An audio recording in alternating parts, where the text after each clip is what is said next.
4 வரி ஸ்கிரிப்ட் பார்க்காம என் கூட நேரடியா பேச முடியுமா உதயநிதி ஸ்டாலின் அவர்களே? நீங்களும் எடப்பாடி மகனும் கூட்டணி பேசியது தமிழகமே சொல்லுகிறது. இது எவ்வளவு பெரிய கேவலம்! தேர்தல் களத்திலே இல்லாத ஒரு கட்சிக்கு நீங்கள் ஏன் 28 தொகுதிகளை ஒதுக்கினீர்கள்? நீங்கள் என்ன அவ்வளவு தாராள மனம் படைத்தவர்களா? திராவிட முன்னேற்ற கழகத்தின் மீதேறி காங்கிரஸ் ஒருபொழுதும் சவாரி செய்ததில்லை. இனி ஒரு காலம் திமுக காங்கிரஸோடு கூட்டணி வைக்காது என்கிறீர்கள். சந்தோஷம்டா சாமி. இது ஒரு பக்கம் நீங்கள் டெல்லி பக்கம் செல்லாதீர்கள். உங்க அத்தைக்காரங்களையும் பாலுவையும் டெல்லி பக்கம் அனுப்பாதீங்க. 2 ஆண்டுக்கு முன் நடந்த நாடாளுமன்ற தேர்தலில் ராகுல் காந்தியை பிரதமராக்க வேண்டும் என்பதற்காக தமிழக மக்கள் முழு வெற்றியை காங்கிரஸ் கூட்டணிக்கு கொடுத்தார்கள். அதில் நீங்களும் 22 எம்பிக்களை பெற்றீர்கள். அந்த 2 ஆண்டு கேப்ல இப்ப ஸ்டாலினை முதல்வர் ஆக்க வேண்டும் என்பதற்காக மக்களிடம் உங்களோடு நாங்களும் இணைந்து ஓட்டு கேட்டதன் பாவத்திற்காக 23 தொகுதிகளிலே தோல்வி அடைந்தோம். அனைவருக்கும் வணக்கம். நேற்று சென்னையிலே திராவிட முன்னேற்ற கழகம் நடத்திய இளைஞர் அணி கூட்டத்தில் காங்கிரஸ் பேர் இயக்கத்தை பற்றி மிக கடுமையான சொற்களால் விமர்சித்ததுடன் திராவிட முன்னேற்ற கழகம் காங்கிரசுக்கு எதிரான கோஷமும் காங்கிரஸ் கட்சியை துரோகிகள் என்றும்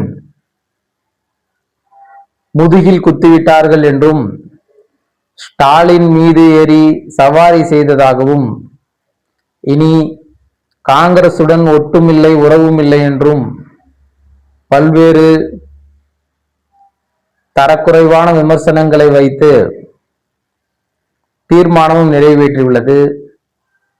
இது மிகுந்த கண்டனத்திற்குரிய ஒன்றாகும். குறிப்பாக உதயநிதி ஸ்டாலின் அவர்கள் சொல்கிறார், காங்கிரஸ் பேரியக்கம் முதல்வர் ஸ்டாலின் மீது சவாரி செய்ததாம். எதை அடிப்படையில் அதை சொல்கிறார் என்று உண்மையிலேயே புரியவில்லை. கடந்த 2021 தேர்தலில் காங்கிரஸ் மற்றும் மற்ற கூட்டணி கட்சியுடன் கூட்டணி அமைத்து திராவிட முன்னேற்ற கழகம் ஆட்சி அமைத்தது. கடந்த 5 ஆண்டுகளாக காங்கிரஸ் பேரியக்கத்திற்கு அமைச்சரவையிலும் இடம் கொடுக்கவில்லை.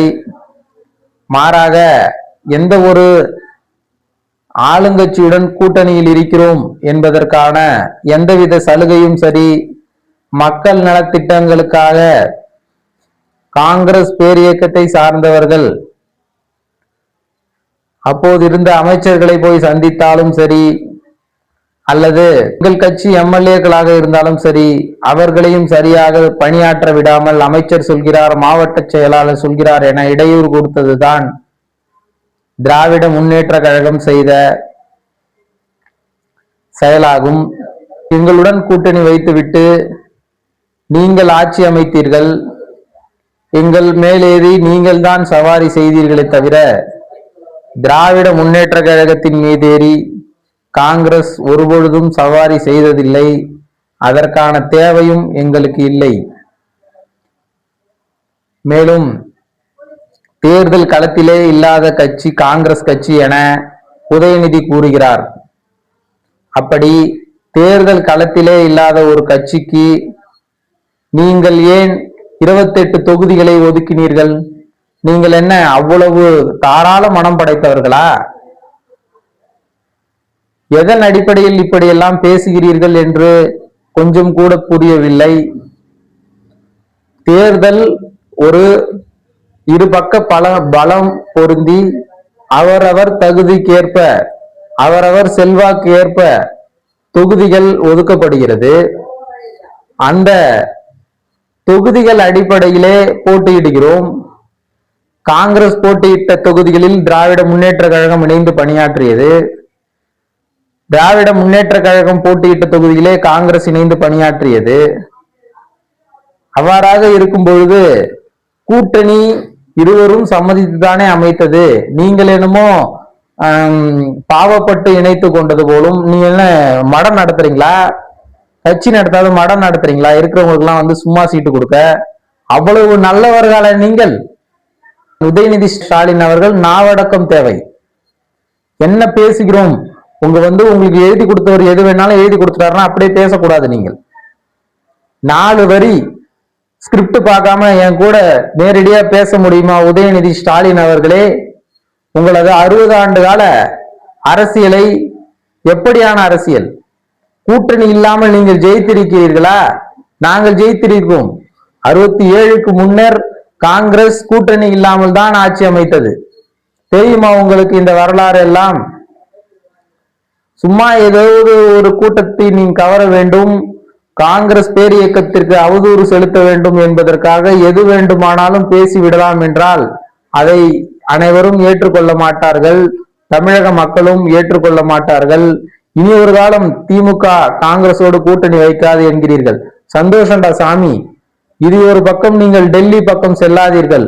உங்க அத்தைக்காரங்களையும் பாலுவையும் டெல்லி பக்கம் அனுப்பாதீங்க, கூட்டணி பேசுறதுக்கு அனுப்பாதீங்க. இப்போ கடந்த சட்டமன்ற தேர்தலிலே நாங்கள் திமுக கூட்டணி வேண்டாம் என்றுதான் காங்கிரஸில் பெரும்பாலானோர் கூறினார்கள். நீங்கள் போய் டெல்லியில் கெஞ்சி கூத்தாடி பிஜேபி உள்ளே நுழைந்து விடும், அப்படி இப்படி என கெஞ்சி கூத்தாடி 28 தொகுதியை கொடுத்து ஒரு நாடாளுமன்ற தொகுதியை கொடுக்கிறோம் வந்து கெஞ்சி கூத்தாடி கூட்டணியில் சேர்த்து எங்களையும் படுகொலியில் தள்ளிவிட்டீர்கள். 2 ஆண்டுக்கு முன் நடந்த நாடாளுமன்ற தேர்தலில் ராகுல் காந்தியை பிரதமராக்க வேண்டும் என்பதற்காக தமிழக மக்கள் முழு வெற்றியை காங்கிரஸ் கூட்டணிக்கு கொடுத்தார்கள். அதில் நீங்களும் 22 எம்பிக்களை பெற்றீர்கள். அந்த 2 ஆண்டு கேப்ல இப்ப ஸ்டாலினை முதல்வர் ஆக்க வேண்டும் என்பதற்காக மக்களிடம் உங்களோடு நாங்களும் இணைந்து ஓட்டு கேட்டதன் பாவத்திற்காக 23 தொகுதிகளிலே தோல்வி அடைந்தோம். பாருங்க எப்படியாப்பட்ட தோல்வி என்று எங்களுக்கு. நாங்கள் தாவேகாவுடன் கூட்டணி அமைத்திருந்தால் இந்நேரம் எங்களோட எம்எல்ஏக்கள் 30 - 40 பேர் சட்டமன்றத்தை அலங்கரித்திருப்பார்கள். உங்களுடன் கூடியதால் எங்களது எம்எல்ஏக்கள் எண்ணிக்கை 5ஆக குறைந்தது. இதற்கு யார் காரணம்? திராவிட முன்னேற்ற கழகத்தின் தவறான கூட்டணி தான் காரணம். அதை நாங்கள் முன்பே கணிக்காமல் விட்டது. கணித்தோம். இருந்தும் நீங்கள் அங்கு போய் பிச்சை எடுத்ததும், டெல்லிக்கு போய் காலில் விழுந்ததும், கர்நாடகாவில் கெஞ்சியதும், இது போன்ற செயல்களில் நீங்கள் ஈடுபட்டதால் எங்கள் காங்கிரஸ் பேரியக்க தலைமை உங்களுக்கு பாவப்பட்டு இவ்வளவு கெஞ்சுகிறார்களே என்று உங்களுடன் கூட்டணி அமைத்த பாவத்திற்காக நாங்கள் இவ்வளவு பேச்சு வாங்க வேண்டுமா? சொல்லுங்கள் உதயநிதி ஸ்டாலின் அவர்களே, உங்களுக்கு இந்த கதையெல்லாம் தெரியுமா? இல்லை தெரிந்தும் தெரியாத போல் நடிக்கிறீர்களா? இல்லை எழுதி கொடுத்ததை மட்டும்தான் நீங்கள் படிப்பீர்களா? துரோகம் செய்து விட்டது என்று வாய் கூசாமல் சொல்கிறீர்கள். எது துரோகம்? நாங்க ஏன் உங்ககிட்ட சொல்லிட்டு கூட்டணி விட்டு வெளியே போக வேண்டும்? 2006 2014 வரை காங்கிரஸ் ஆட்சியிலே உங்களது 8 மந்திரிகள் அமைச்சர்களாக இருந்தார்கள். அந்த அமைச்சர்களாக இருந்த பதவி சுகத்தை அனுபவித்து விட்டு 2014 தேர்தலில் காங்கிரஸை விட்டுவிட்டு நீங்கள் தனியாக போட்டியிட்டீர்கள். அப்போது காங்கிரஸ் தலைவர்களை சந்தித்து நாங்கள் உங்கள் கூட்டணி விட்டு விலக போறோம் என்று சொல்லிவிட்டு விலகினீர்களா? இல்லை நீங்கள் துணை முதல்வராக பதவியேற்றீர்களே, அப்போது காங்கிரஸ் அலுவலகத்திற்கு நீங்கள் சொல்லிவிட்டு துணை முதல்வராக பதவியேற்றீர்களா? எதன் அடிப்படையில் துரோகம் என்கிறீர்கள் உதயநிதி ஸ்டாலின் அவர்களே? நீங்கள் துணை முதல்வர் ஆவதற்கு காங்கிரஸ் கூட்டணி இருந்ததுதான் காரணம்.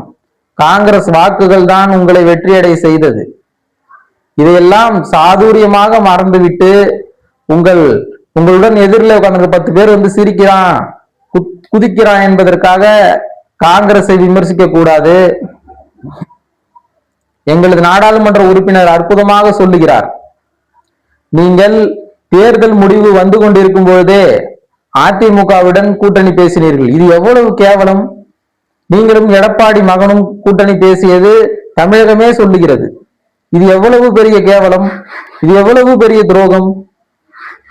பாஜக அங்கம் வகிக்கின்ற ஒரு கட்சியில் நீங்கள் போய் எளிமையாக கூட்டணி பேசுகிறீர்கள். அது துரோகம் இல்லையா? ஆட்சி அதிகாரத்திற்கு வர வேண்டும் என்பதற்காக எதை வேண்டுமானாலும் பேசலாம் என்று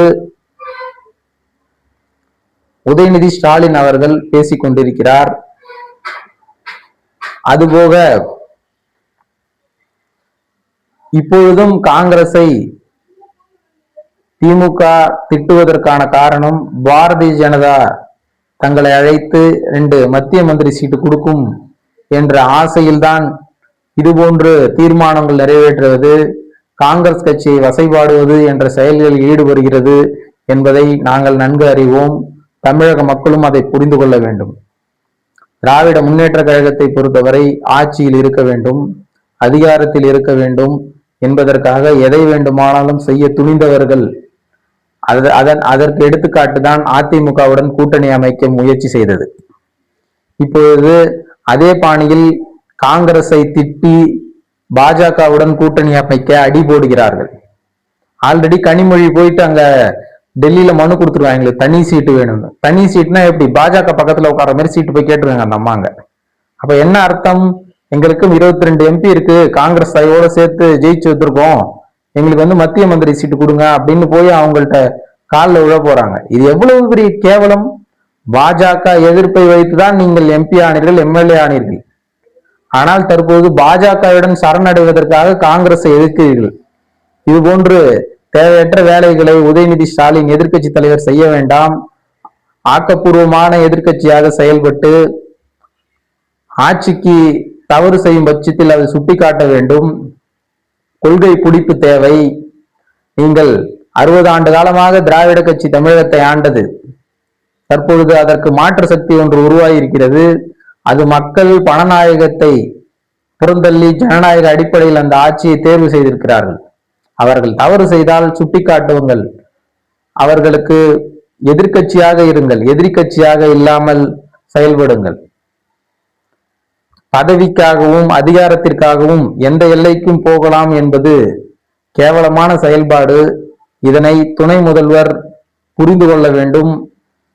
இனியும் இது போன்ற காங்கிரஸை அவதூறாக பேசும் செயல்பாடுகளில் ஈடுபட வேண்டாம். மேலும் இதுபோன்று ஈடுபட்டு கொண்டிருந்தால் இன்னும் கடுமையான விமர்சனங்களை துணை முதல்வர் அவர்கள் எதிர்கொள்ள நேரிடும். எழுதி கொடுத்த வாசகத்தை படித்துவிட்டு நாம் தான் பெரியாள் என்று உதயநிதி ஸ்டாலின் அவர்கள் பேச வேண்டாம். அவர் சொல்றார் அவர் இன்னொன்னு சொல்றார், காங்கிரஸ் தேர்தல் களத்திலே இல்லை என்கிறார்.